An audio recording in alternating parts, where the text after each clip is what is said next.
Entre nous, en semaine, 11, 18 et 22 heures sur TV Rogers.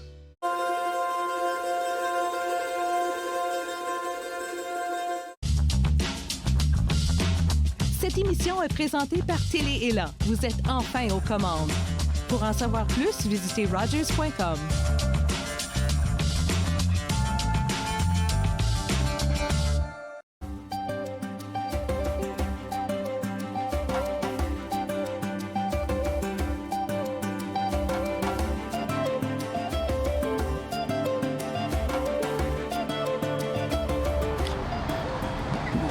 Bonjour, je suis Jean-Marie Vianney. Vous regardez Vivre ensemble à Télévision Rogers. Et j'ai le plaisir de recevoir à cette émission Sébastien Pierros, qui est non seulement journaliste, auteur et producteur donc à ONFR. Bonjour Sébastien et bienvenue à l'émission. Bonjour Jean-Marie, merci pour l'invitation. Alors donc Sébastien, on sait que tu as roulé ta bosse au niveau de la communauté francophone de la région de la capitale et de l'Ontario sur l'écriture, donc dans les médias. La passion pour les médias commence comment? Est-ce que tu peux nous raconter la petite histoire? Oui, elle est née lorsque je vivais en France, et en 2006, j'ai commencé à travailler comme journaliste dans un quotidien régional en France qui s'appelait Le Dauphiné Libéré. Ouais. Et par la suite, en 2009, j'ai immigré au Canada. Donc c'est là où vraiment j'ai commencé mon apprentissage de la francophonie canadienne, mais aussi du journalisme au Canada, qui est un peu différent qu'en France. Et donc, ces différences-là, cette passion, tu l'as ramenée de la France dans tes valises comme immigrant. Oui, dans les 57 kilos de valises que j'avais en arrivant au Canada, effectivement, il y avait l'envie d'être journaliste, d'apporter mon savoir-faire ici au Canada francophone. Ouais. Et donc, quand tu arrives, tu trouves le contexte, la réaction, donc l'accueil se passe d'abord comment? Je suis arrivé à Vancouver, donc en octobre 2009, je suis resté 1 an à Vancouver. L'accueil était plutôt bon, j'ai fait un stage à Radio-Canada à Vancouver. J'ai travaillé aussi dans un journal qui s'appelle La Source, journal communautaire basé à Vancouver. Donc ça a été des bonnes expériences. J'ai tout de suite été surpris par, on va dire, la confiance que font les gens. C'est sûr, des fois, quand j'étais à Paris, on te regarde un peu de travers. Tu veux être journaliste, tu viens d'où, c'est quoi ton diplôme? Ici, montre-nous ce que tu sais faire, montre-nous comment tu sais écrire, montre-nous comment tu sais faire un topo. Et puis, on va te donner ta chance. Donc, une approche beaucoup plus sur la confiance. Et puis, tout de suite aussi, l'aspect de défendre la francophonie, cet aspect très niche. Quelque chose qui était nouveau pour toi ou quelque chose que tu as développé ou tu as acquis ou tu as appris au Canada? Quelque chose qui était vraiment nouveau. Quand je suis arrivé, c'était un apprentissage déjà de différencier qu'est-ce qu'un gouvernement fédéral, qu'est-ce qu'un gouvernement provincial. Là, j'étais à Vancouver, on me parlait, les franco-colombiens, les écoles de langue française. Qu'est-ce que c'est que ça? Qu'est-ce que ça mange en hiver? Voilà, donc, mais ça a été un apprentissage pour connaître cette culture, pour l'apprécier aussi, puis aussi repartir à zéro, parce que lorsque je vivais en France, je connaissais de la politique canadienne. C'était essentiellement qu'il y avait un premier ministre qui s'appelait Stephen Harper à l'époque, on avait eu Pierre Elliott Trudeau, mais ma connaissance de la politique se limitait au nom des premiers ministres fédéraux. Donc il a fallu vraiment apprendre un peu le droit, apprendre un peu je dis un exemple, qu'est-ce que la loi sur les langues officielles, la charte de 1982, donc plein de choses. Et puis en 13 ans, je pense que j'ai fait une partie de mon retard aujourd'hui. Et puis merci surtout de nous raconter ce parcours-là. Est-ce qu'il y aurait dans ce parcours-là des moments, des temps forts, des moments où il y a eu des moments marquants ou des défis par rapport à ce parcours d'apprentissage, en fait, de la compréhension d'un nouveau système, d'un nouveau pays, une nouvelle réalité? Oui, alors je pense que vraiment là où j'ai été lancé, c'est quand je suis arrivé en 2011 en Ontario. Donc j'ai travaillé pour un journal qui s'appelait Le Reflet, un journal qui est basé à Embrun et qui dessert la communauté pas loin d'ici, hein? Ouais, d'ici. Et puis je me rappelle avoir dit à mon patron, les Québécois, vous, il me dit non, nous on n'est pas Québécois, on est franco-ontariens. Donc je suis encore un peu honteux de raconter cette anecdote 11 ans après, mais ça montre un peu l'ignorance des fois quand on arrive avec ses gros sabots dans une communauté qu'on ne connaît pas. Donc ça a été des premiers défis, les défis de bien connaître la communauté, de bien connaître la sensibilité des gens. Et puis je pense que nous, on l'a fait toute cette petite bavure au début de comparer, de prendre le Québec pour tous les francophones. Ou de ne pas comprendre les subtilités entre les Québec et les autres francophones hors Québec ou les autres francophones au Canada, je préfère mieux dire parce que le Québec n'est pas la référence du français au Canada. Mais donc quand on apprend donc cette particularité des francophonies au Canada comme en Ontario, est-ce qu'il y a quelque chose qui nous donne l'envie de s'engager? Comment est-ce que ça se développe le sentiment d'engagement? Le sentiment d'engagement, ça se développe, je pense, en vivant au quotidien en Ontario. Puis on comprend les défis auxquels... les défis, par exemple, que j'écrivais souvent, que je rapportais avec ma plume. Et puis là, quand on va au Canadian Tire, puis qu'on demande un service en français, puis qu'on dit « you don't speak French, sorry, I speak English ». Donc oui, on se dit effectivement c'est important. Ouais. Quand on va chez le médecin par exemple, que là on a un service en anglais. Approximatif, ouais. On dit oui, t'inquiète pas, ton médecin parle français, puis le médecin, oui, I don't speak French, but my kids go to immersion school. Ouais, bon d'accord. Il y a toujours la petite excuse pour Exactement. sortir. Mais donc, oui, des exemples isolés pour dire finalement, je vis la même réalité des gens en Ontario, je suis franco-ontarien. Et puis ce sentiment un peu toujours d'être déclassé, c'est-à-dire qu'il y a une culture dominante qui est la culture anglophone, surtout en Ontario, et ce sentiment un peu que les francophones sont là parce qu'ils sont là, mais qu'il n'y a pas cette reconnaissance et il n'y a pas cette ouverture vers eux. Puis c'est quelque chose qu'on sent vraiment. Ouais, mais dans notre déontologie journalistique, on nous demande tout le temps le sentiment de la neutralité. Donc, à quel niveau, dans ton métier, dans ta profession, il y a l'engagement, certes, il y a une communauté à certainement défendre les droits. Et le côté de la neutralité, comment est-ce que tu flirtes avec toutes ces réalités-là? Oui, avec AON, dans toute là où j'ai travaillé, enfin à ONFR, on va dire, c'est que lorsqu'on écrit un article, effectivement, c'est neutre. C'est-à-dire on prend vraiment les deux côtés de la médaille. En revanche, là où c'est intéressant, c'est éditorialement, on défend les francophones. Ouais. C'est-à-dire notre couverture est basée sur les enjeux francophones. Ouais. Et c'est sûr que, indirectement, bien sûr, on a à cœur que les francophones aient plus de droits. C'est notre mandat. Et c'est notre ligne éditoriale. Oui. Après, bien sûr, il faut donner la parole aussi aux opposants et à ceux peut-être qui ne croient pas vraiment à la francophonie. Oui. Il y a plein de gens qui sont franco-ontariens de par les recensements, mais qui, chez eux, parlent anglais et qui n'ont pas la francophonie à cœur. Il ne faut pas les juger, il faut les respecter, mais il faut comprendre pourquoi. Et donc, quand vous faites ce travail d'enquête, un travail de proximité, de terrain, les susceptibilités sont comment? C'est quoi les tendances à ce moment-ci? Qu'est-ce qui se développe? Qu'est-ce qui se dégage de par ton expérience? Par rapport aux gens? Par rapport aux gens qu'on rencontre aujourd'hui en 2022, par rapport aux défis, aux réalités de la communauté francophone, aux avancées aussi. Ah, et oui. Puis au message ambiant d'avancée ou de recul ou d'évolution. Ouais. C'est assez différent qu'en 2011 lorsque j'ai commencé. Aujourd'hui, je pense qu'on a une communauté francophone qui est beaucoup plus diversifiée, ou du moins qui affirme beaucoup plus cette diversité. Pour parler beaucoup à des gens qui sont dans les écoles secondaires ou à des gens de la communauté culturelle, on a l'impression qu'il y a une volonté maintenant de beaucoup plus revendiquer sa spécificité. Donc, par exemple, voilà comment je m'identifie, en plus d'être francophone. Donc, c'est quelque chose qu'il faut beaucoup tenir compte dans notre couverture. C'est une francophonie qui est plurielle. Alors oui, je le dis, c'est un beau mot, hein, beaucoup d'organismes le disent, mais c'est vrai.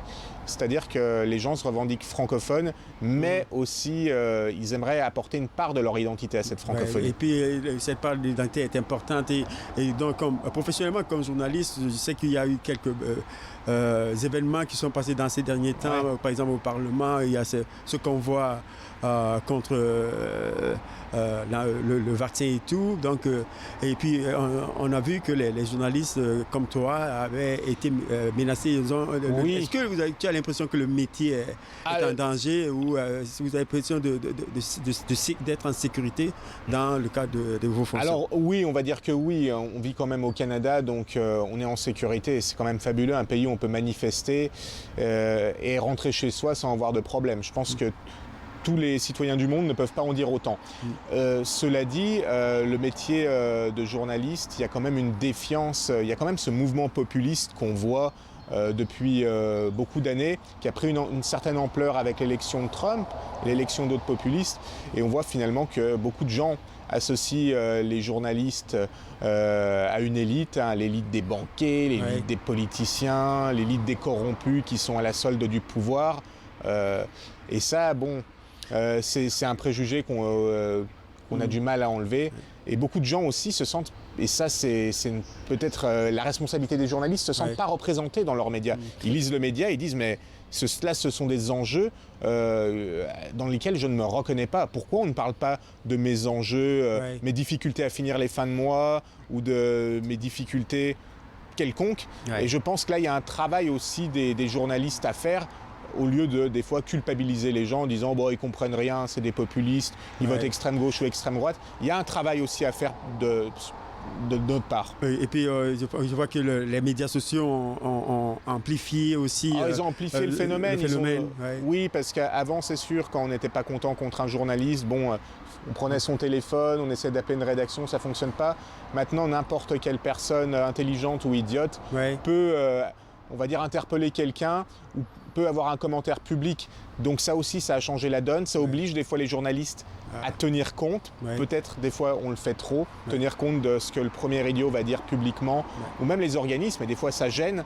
Donc ça oblige en tout cas des fois à des réactions, alors qu'on devrait, selon moi, des fois laisser couler un peu. Et puis c'est vrai que parfois on devrait laisser couler, mais comparaison n'est pas raison. On a vu ce qui s'est passé avec Charlie Hebdo en France, et où certaines personnes peuvent aller au-delà de ce qu'ils pensent ou ce qu'ils écrivent pour enlever la vie aux autres, et ce qui est dangereux et déplorable. Oui, mais beaucoup de gens ont une représentation un peu dévoyée du métier de journaliste. On pense que le journaliste, comme on voit dans les séries américaines des fois, ça boit des cafés, c'est en chemise blanche dans des salles de rédaction très dynamiques où ça bip de partout et on est en train de travailler sur des enquêtes. Non, la réalité, c'est que débuter comme journaliste, c'est souvent être à 25, 30 000, 40 000 quand on a de la chance, dollars par an, et puis faire un métier dans des conditions très précaires, mais avec la passion. C'est ça la réalité. Il faut être passionné en fait pour continuer à faire ce métier. Il faut être passionné, et puis souvent les gens qui critiquent les journalistes, ils ont des meilleures conditions, ils ont peut-être des meilleurs salaires, mais ils n'ont pas la compréhension de ce que c'est un journaliste. On pense qu'un journaliste doit rapporter une nouvelle, alors qu'il doit rapporter, on va dire, toutes les versions de cette nouvelle. Une petite, avant d'aller à la pause, parce que mon réalisateur me le dit à l'oreille, un petit conseil pour les jeunes, qui, pour moi c'est important, d'encourager la nouvelle génération. Un petit conseil pour eux qui veulent se lancer dans le métier. Dans le métier, la passion. Faites ce que vous voulez, faites ce que vous aimez. Il faut mieux se lever le matin à faire ce que l'on aime qu'à se lever le matin et faire ce que l'on n'aime pas, parce qu'un jour vous ne vous lèverez plus le matin si vous faites ça. Alors, en tout cas, merci encore Sébastien Perrault. Si tu permets, on va prendre une courte pause et donc on reviendra à ce moment de ton parcours d'auteur, et puis on mélangerait ça avec la notion de vivre ensemble. C'est parfait, Jean-Marie, merci. Alors donc, ne quittez pas, on revient tout de suite après la pause.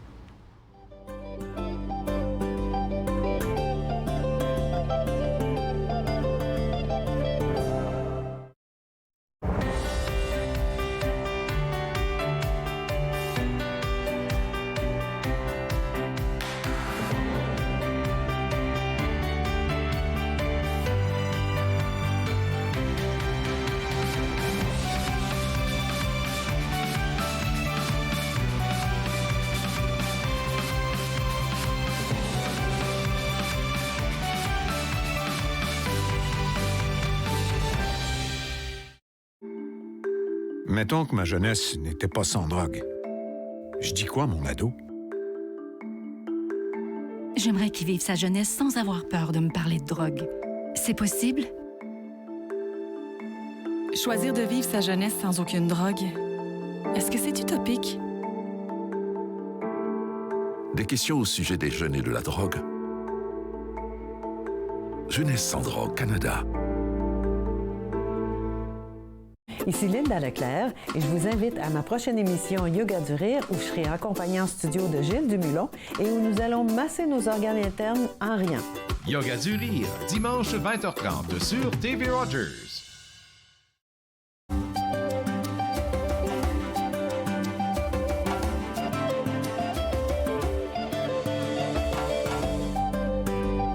De retour après la pause, je suis content d'être à vivre ensemble avec Sébastien Pierre-Rose, qui est journaliste, auteur, producteur au NFR, et donc qui, dans cette deuxième partie de l'émission, nous allons parler de son parcours d'auteur, en fait, de journalisme. C'est vrai qu'on a beaucoup écrit plusieurs articles. Déjà, le nom. Est-ce que tu as un nombre exact des papiers que tu as déjà écrits ou de tes productions? Oui, alors à ONFR ONFR de 2015 à 2021, date à laquelle je suis devenu producteur et donc techniquement je ne peux plus écrire maintenant. Je pense qu'il y a eu environ plus de 1000 articles qui ont été écrits. Oui. Ajouté à cela 300 chroniques pour le droit depuis 2016, à raison d'une chronique par semaine. Donc, et puis là, de ce parcours-là, on glisse facilement à devenir auteur, on a envie de faire autre chose. Est-ce que c'est la porte la fenêtre est ouverte facilement Oui, alors lorsque j'ai écrit mon premier roman, entre parenthèses, qui a été publié en 2016 chez Prise de Parole, j'avais envie d'écrire d'une manière différente, parce que l'écriture journalistique est très technique, très factuelle. Donc on écrit avec sa raison. Là, l'écriture d'un roman, on va dire, c'est beaucoup plus avec le cœur, avec les tripes qu'on écrit. Donc c'est un exercice complètement différent. On peut être un très bon écrivain et un journaliste médiocre, ou inversement, comme on peut être un journaliste médiocre, un écrivain médiocre, mais un très bon auteur d'une thèse, par exemple. Donc c'est vraiment des écritures extrêmement différentes, mais ça me plaisait de passer dans cet autre univers. Oui, il y a un auteur, mais paix à son âme maintenant, il est décédé, africain, guinéen, d'origine guinéenne, libanaise, qui disait, William Sassine, qui disait écrire, c'est dire qu'on est là. Pourquoi toi tu as choisi de vouloir écrire? C'est rompre les silences. Il y a beaucoup des fois dans tout homme ou toute femme des conflits intérieurs. On est quand même assez, on va dire, quand on se lève le matin, on est dirigé par ce que l'on doit faire. On est libre, on va dire, de manière restreinte dans notre façon de penser, notre façon d'agir. Donc l'écriture permet de libérer, on va dire, ces frustrations et ce besoin d'être là, effectivement. Et donc tu t'es senti, en faisant cet exercice dans ton premier roman ou dans tes écrits, de passer un peu ta vision, des choses que professionnellement peut-être que tu... À travers les personnages, une vision des conflits intérieurs, parce qu'on a tous des conflits intérieurs, et puis quelque part une évasion. Écrire un roman, c'est aussi être acteur d'une histoire, s'évader.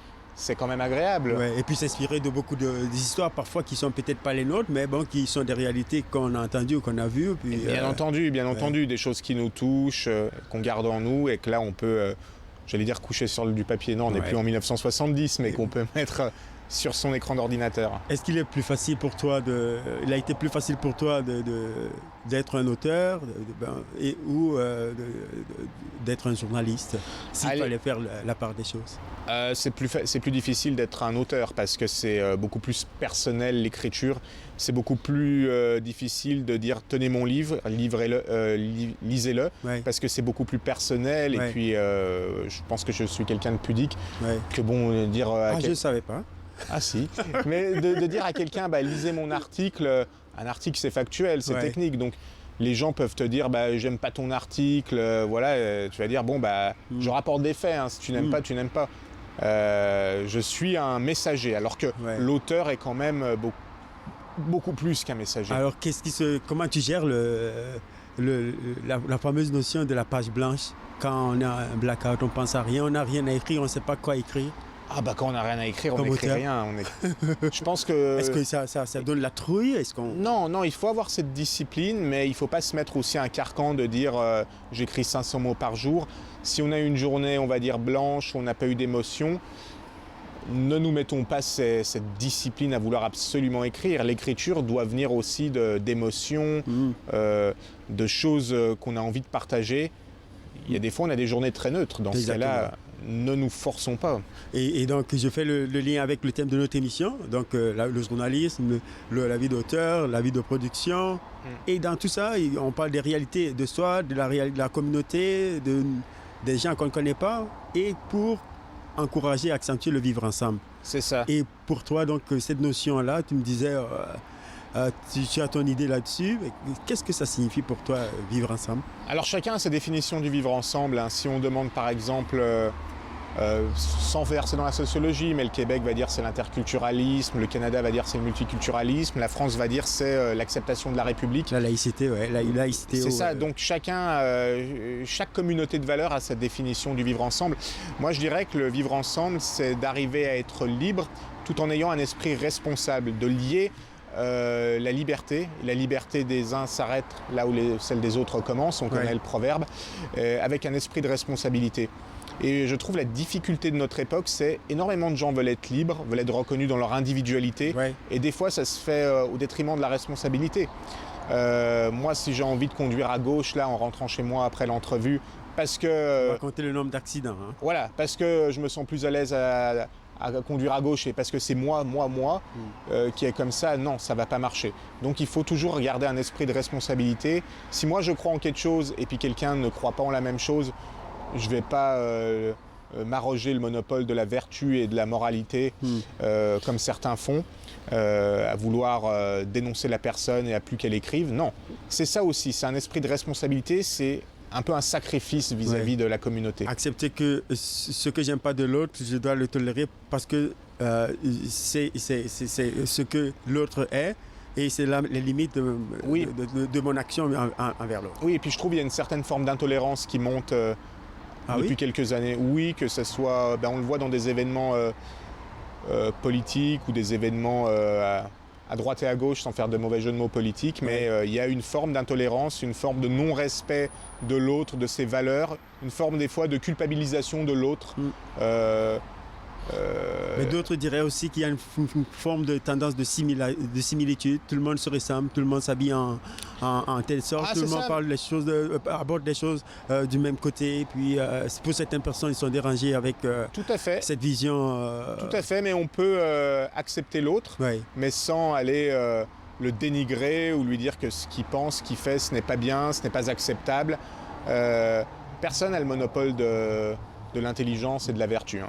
Et donc pour notre communauté, quand on revient donc communauté médiatique, communauté des auteurs, communauté franco, quelles seraient les pistes, les solutions pour encourager, mettre cette notion de vivre ensemble pour que nous soyons une société modèle? Il faudrait déjà beaucoup plus d'inclusion. Puis l'inclusion, c'est reconnaître l'autre. Alors on parle de francophonie.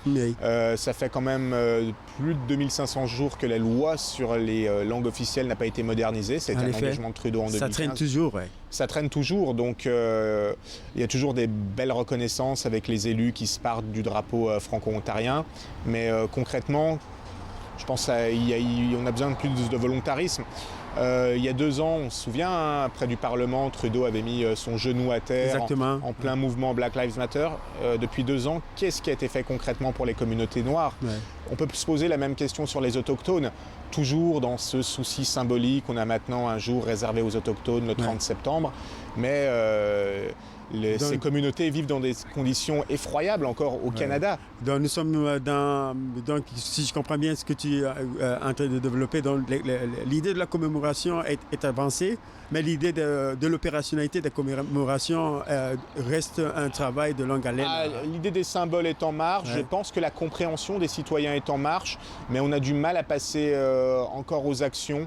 Selon moi, un manque de sensibilité à certains égards et parfois aussi un manque de volonté. Et puis je sais que les dossiers s'accumulent pour nos politiciens qui doivent gérer beaucoup de demandes, mais quand même, on a un pays avec beaucoup de communautés, un pays avec 3 peuples fondateurs, mais il y en a beaucoup plus. Reconnaissons ces peuples fondateurs, dont la francophonie, dont les peuples autochtones. Et puis là, c'est les défis, les prochaines avenues peut-être pour nous, les franco-ontariens, la communauté francophone, et puis les autres communautés qui sont des communautés présentes et d'autres émergentes, parce que le défi pour les prochaines années, ce serait quoi dans la perspective du vivre ensemble? Dans la perspective du vivre ensemble, beaucoup plus de reconnaissance de toutes les communautés plurielles du Canada, mais aussi garder, je pense, arriver à combiner cet esprit de pluralité dont on parle depuis le début, mais aussi de sens de l'intérêt commun. Ouais. C'est-à-dire que ne nous divisons pas, ne nous fragmentons pas selon nos identités, mais restons tous alignés dans le même sens. On a des défis gigantesques au-delà de nos identités personnelles, que ce soit l'environnement, on le voit, les rapports du GIEC sont de plus en plus accablants. On a le défi de la santé avec des populations de plus en plus vulnérables et qui vieillissent. On a aussi des défis sociaux énormes. Donc gardons en tête ces défis qui nous dépassent et qui vont être extrêmement importants. La pandémie est venue nous rappeler aussi l'importance du dossier de la santé qu'on avait un peu oublié. Donc je pense que oui, il faut être reconnu dans son identité, dans sa diversité, mais surtout il y a un sens commun qu'il faut vraiment garder. Ouais, avec tes lunettes de personnes qui arrivaient au pays, d'une autre culture, d'un autre pays, d'un autre contexte, d'un autre continent, par exemple en France, comment est-ce que ce que tu as vu là-bas, est-ce que tu vois ici, comment est-ce qu'il y aurait le rapprochement, est-ce qu'il y a un meilleur monde ou c'est juste des deux mondes qui sont en train de travailler dans le cadre du vivre ensemble dans leurs différents contextes? Il y a un meilleur monde possible, c'est sûr, et puis on voit les défis sont grands, mais moi je crois vraiment au Canada, puis le Canada comme un pays très d'union justement, peut-être entre ce que l'Europe a de meilleur et ce que l'Amérique du Nord a de meilleur. Je suis toujours un peu surpris de voir des fois qu'on considère le Canada comme un satellite neutre des États-Unis avec un petit peu de français, un petit peu de la Grande-Bretagne. Ouais, c'est ça, un peu un côté folklorique de la culture nord-américaine, mais c'est beaucoup plus que ça. Je pense que le Canada, de par sa place, deuxième plus grand pays au monde, de par sa démographie qui est exponentielle, de par sa dualité linguistique, de par sa culture quand même pacifiste, a un rôle à jouer aujourd'hui. Et puis il faudrait que tout le monde, là, quelle que soit son identité, quelles que soient ses croyances, quelle que soit sa religion, son orientation sexuelle, qu'on arrive aussi à se mettre ensemble pour faire un Canada plus grand et plus inclusif. Et en fait, c'est ça qui fait la beauté du Canada. Quand tu le dis, je crois au Canada, je pense que c'est ça, tout le monde serait d'accord, personne ne dirait non à cette phrase-là, parce que c'est ça qui fait du Canada ce que le Canada est. C'est ça, c'est toujours pareil. C'est peut-être le monde qui nous regarde, il dit « Oh oui, c'est bien, ce qu'ils disent, c'est bien ». Après, c'est le constat, je pense que le monde le partage, mais c'est l'énergie, c'est les actions qui comptent. Et puis, des fois, c'est de se dire, après notre journée de travail à 17-18 heures, au lieu de faire une sieste, on la fait tous, au lieu de s'endormir, y a peut-être des choses à faire. Un mot pour terminer, pour symboliser, pour matérialiser, pour le mettre au mur, le vivre ensemble, ce serait quoi, Sébastien Pierros? Fraternité, je pense. Fraternité, parce qu'il y a des beaux concepts, des belles phrases philosophiques, mais avec la fraternité, on va loin. En tout cas, merci beaucoup encore. Merci Sébastien Pierros d'avoir accepté de passer à l'émission. Il faut rappeler que tu es auteur, journaliste, producteur au NFR. Et puis, on a parlé de la notion de vivre ensemble et de ton parcours. Et on te remercie d'avoir écouté. Et puis, vous, à la maison, on vous remercie d'avoir suivi toute l'émission. Donc, on vous revient avec d'autres émissions de Vivre ensemble. Au revoir.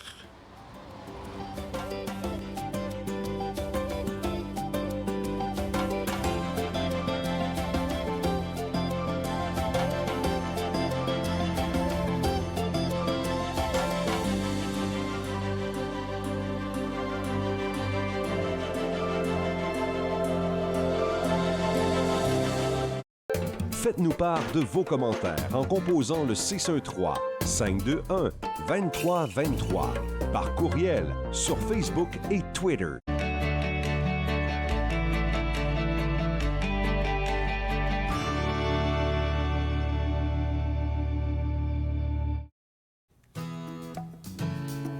Mardi, nous discuterons du Festival du film d'animation d'Ottawa avec Gisèle Nantais. Par la suite, nous parlerons avec Linda Leclerc de sa nouvelle émission diffusée à TV Rogers. Nous vous ferons aussi découvrir l'exposition Féline d'Ottawa. Finalement, Céline de Guise vous présentera son projet intitulé « Lui à jamais ». Entre nous, en semaine 11, 18 et 22 heures sur TV Rogers.